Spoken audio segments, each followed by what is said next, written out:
but he's still talking about Izuku being All Might's secret love child. Kachan had been less aggressive now, but he's still being a hot-headed and explosive teen. And he had a pretty decent relationship with the girls now, both 1A and 1B and Hatsume too. He often hung out with Uraraka and Asui. He studied with Yaoyorozu and Aishido, the latter just mostly sleepy during the lesson. He sometimes sparred with Kendo. She was a good opponent. She always found his opening and kicked him or hit him in the back of the neck. Not only that, but he was also a quirk nerd, always talked or improved Tokage's confidence and Kodai's skill. He learned some knowledge about mushrooms with Komori too, or listening scary stories with Yanagi. Everything had been fine until, Deku, they want to meet you. My mom wants to see you. My parents said I had to bring you for an important meeting. Hey Midoriya, would you go out with me? Midoriya was stunned. He really didn't expect something like this. If anyone told him that UFO was real, he would 100% believe it, but if a girl asked him out, the possibility would be lower than using one for all without breaking any of his bones. Izuku just standing and realized that he was asked not 1, not 2 or 3, but 14. 14. Holy shit, now that is something would make him die of heart attack. Luckily, he didn't faint, his system just shut down. WH. Wah. WH. What did you guys say? Izuku muttered, pretending that he didn't hear them. The girls sighed and said in unison, Midoriya, would you go out with me? The girls then looked at each other. Hey, I have to introduce him to my family, Ochako said. No, I have to prove my stupid sister that I have a boyfriend, Setsuna explained with a blush. Hey guys, my father wants to meet him, so can I have him first? Itsuka tried to tell them but failed. The girls kept fighting, trying to decide who will go out with him. Yui and Reiko just stepped aside and watched as Setsuna and Ochako quarreling each other. Itsuka's words fell to deaf ears.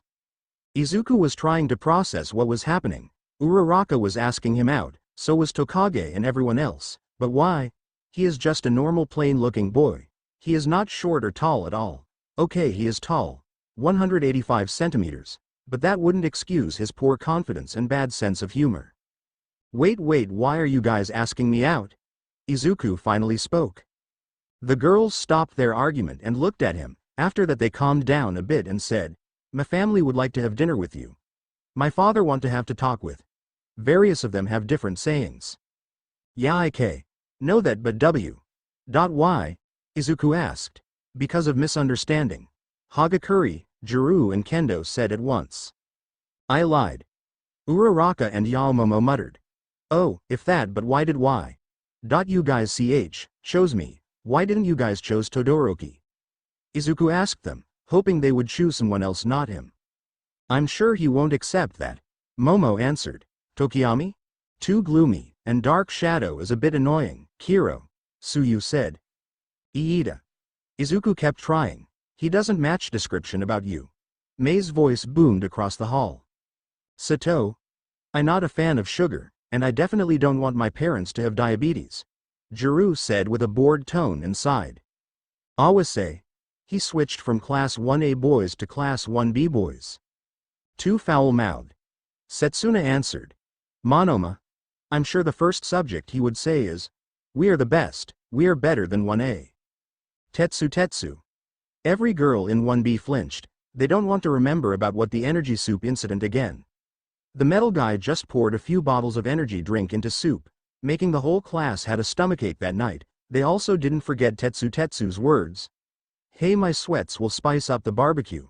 Resulted the whole class had to cancel their party. Izuku saw their faces and decided to ask another name. How about?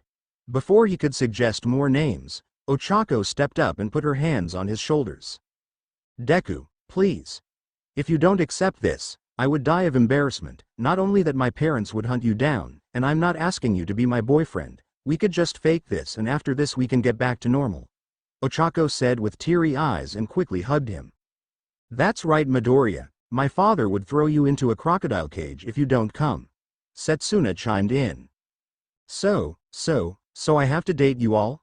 Izuku asked, face blushing. Not quite a date, more like a fake date, Reiko told him. Should I do it? If I accept this, would all the guys in both classes will obviously tear away me? Not only that, if this got out somehow, People would assume me as a heartbreaker or a jerk. The news would spend all their inks writing about me. Such as, breaking news, a boy dated 14 girls at the same time. Is he trying to woo them all? Or should we say he is one for all? It would be bad. Izuku stopped this thought because he heard a voice. It was the fifth user, Daigoro. Oi kid, why don't you just accept it? It would be fun, Daigoro snickered. Hey, fighting won't entertain us long, so do something fun like this, and told him. You guys shouldn't push him, let him decide. Nana scolded them both. Nana, you are the only one who had a husband, so you wouldn't know Izuku's situation right now. He deserves some love. Daigoro laughed and giggled a bit. I remember the time when I had a threesome with 2 girls. Damn, I even used black whip for. Hey, don't say that to the kid. Nana yelled at Daigoro, who just scratched his neck and smiled. It's up to you, kid. Yoichi reminded him last time before Izuku came back to his mind. Izuku hesitated. If he doesn't go, some of the parents would hunt him. But the other option is worse. Not only he would meet them, but he would also have to impress them. Fine, it's better than being hunted. Oh, okay, I will do it. Izuku boldly declared, but he's still shaking. The girls looked shocked. They didn't expect him to do this. Not only this is risky, T would also make bad image about him if this got out. But sure, he would do it, so the girls were relieved now. You sure you want to do this? Setsuna asked him. Why, yes, I want to help you guys. UK, no friends LPS each other, right? Izuku asked them. The girls nodded in understanding. All right, we wish you good luck. We will make a schedule for you soon, so bye. All of the 1B girls said before running away from embarrassment. Setsuna flashed him a wink. Kodai cupped his cheek and ran. Midoriya was still stunned. Well, he decided that he would do it, so he will have to work his speeches and confidence. He should ask his mom and Uncle Masaru for advice. Ahem, so after school would you come with me to my house? Since we will go on a conference, so you must have a suit for that. I can make you one. Momo asked him. Why, yeah, I can, and I will Yaoyorozu-san, Izuku said. The other girls minus Izuku said some good luck to him and left. Ochako looked like she would explode because her face looked so red, redder than Kirishima's manly hair. I'm sorry, I shouldn't force you into this. The girls are in the same sit. No, it's all right. I made my decision. Like I said, I wanted to help you guys. Izuku blushed just like her. No, it's my fault. I should have told my parents that I'm still single. You are involved into this because of me. A tear escaped her eyes. No, you did what you had to. I don't blame you, nor the girls. I guessed this was all by coincidence. Izuku chuckled. Thank you, you are so nice. Izuku was taken back because Uraraka suddenly hugged him. Izuku blushed and hugged her back. They stayed a bit like that before she said, Hey, we will visit them tomorrow, so you have to practice your speeches a bit, Ochako said with giggles. Izuku blushed. Of course he has to. Maybe All Might could help. No bad idea. I should ask Midnight or Uncle Masaru too. Romantic tips from the heroine and family tips from him. Yeah, I should do that, Uraraka. Izuku rubbed his neck. Ochako. The brown-haired girl suddenly said. Huh? Izuku was taken back. Ochako? Call me Ochako, because we are dating, she giggled. Izuku blushed. Of course they're fake dating, but they have to act like a true boyfriend or her father would tear his soul. Okay, Ochako, then you should call me Izuku too. He then offered his hand for her to hold. Ochako laughed. Ah yes, Izuku, we should go. She took his hand and walked with him. I hope nothing bad will happen tomorrow, they both thought as they kept walking down the hall. Oh boy, how wrong they are. Big problem, he doesn't have anything in mind right now. The concept of meeting someone else's parents is still new to Izuku, considering he had never met anyone else beside the Bakugos or the Todorokis, but that is just his friends' parents, not girls. Izuku scratched his head and groaned. He hadn't met any of the girls' parents, so he doesn't know how kind or devilish they could be. Worst of all, he doesn't have any tips in mind. He had to impress them, or he will be doomed. Maybe he should ask All Might, his mentor. Sure, maybe he could give him some advice, considering some women crowded him whenever All Might taught him how to swim. He is old too, not to be mean. Izuku could ask All Might and then test some of his tips on him to see how well it could be. The bell rang. Izuku quickly stood up and left, not hearing some of Aizawa's mumbles like problem child or something like that. Toshinori had just done his paperwork. After working so long he could watch some movies after getting home. Oh, maybe he could visit Ink. All Might. A voice boomed at the hall. Yagi froze.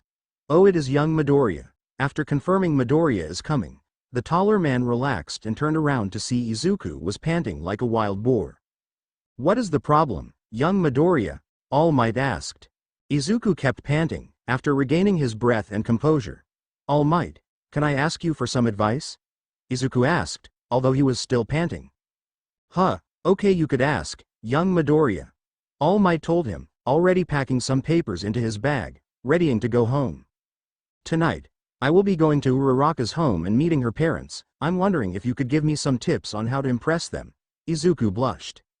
All Might widened his eye. Uraraka's parents, meeting them. He wants to impress them. Normally meeting someone else's parents, you don't need to make a perfect image or anything like that, just be good and respectful to them and that's it. But why young Midoriya wants to impress them? Maybe it's the first time he will visit a girl's parents. Not only that, it is Uraraka's parents too. They must be nice, so why would he have to do that? I'm sorry, young Midoriya. You want to go to Uraraka's house and meet her parents, right? All Might asked, earning a nod from blushing Izuku. Oh, he is blushing. I won Nezu. But you want to impress them in order to make a good image about you. May I ask why? Izuku blushed harder. SB. Cow. Cause she is my girlfriend.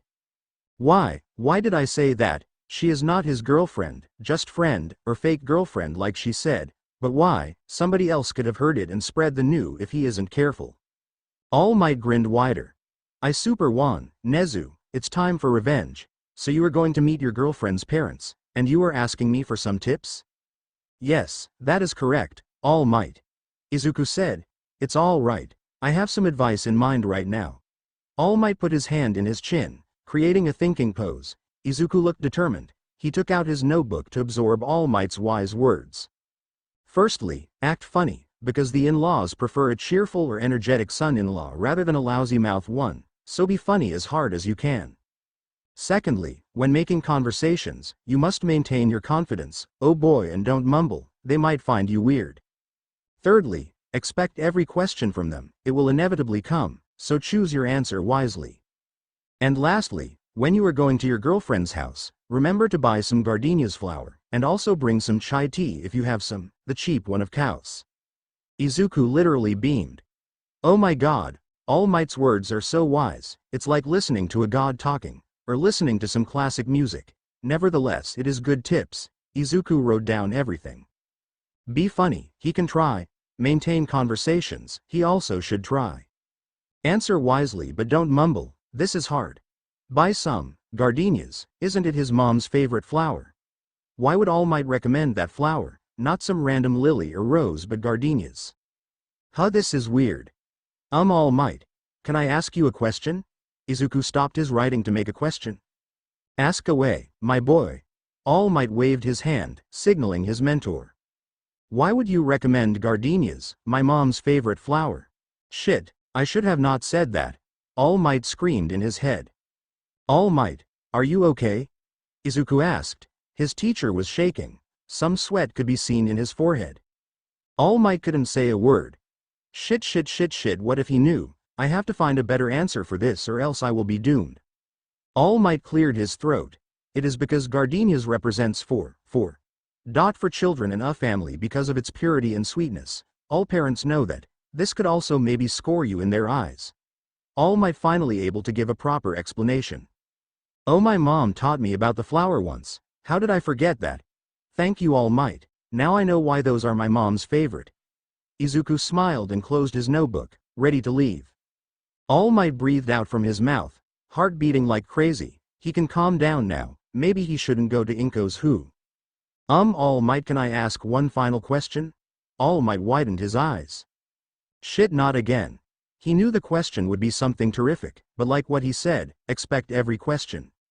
You can ask, young Midoriya. Though his voice wasn't shaky, but his mind was. Why would you recommend chai tea, the cheap type? That was also my mom's favorite tea too. Was that your favorite one too? Izuku asked innocently.